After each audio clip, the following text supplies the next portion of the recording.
أعوذ بالله من الشيطان الرجيم. بسم الله الرحمن الرحيم. يا أيها الذين آمنوا اتقوا الله حق تقاته ولا تموتن إلا وأنتم مسلمون واعتصموا بحبل الله جميعا ولا تفرقوا واذكروا نعمة الله عليكم إذ كنتم أعداء فألف بين قلوبكم فأصبحتم بنعمته إخوانا وكنتم على شفا حفرة من النار فأنقذكم منها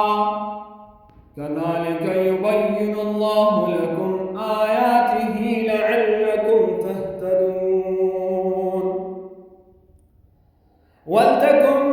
منكم أمة يدعون إلى الخير ويأمرون بالمعروف وينهون عن المنكر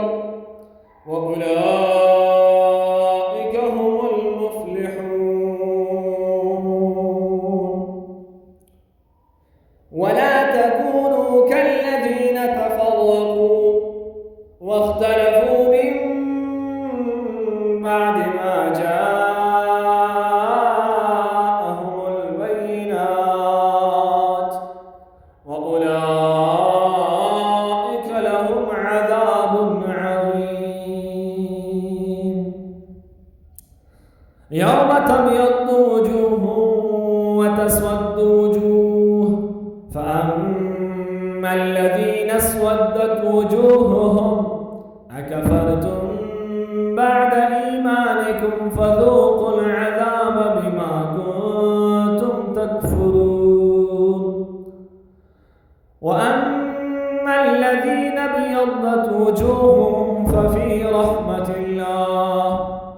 هم فيها خالدون تلك آيات الله نتلوها عليك بالحق وما الله يريد ظلما للعالمين ولله ما في السماوات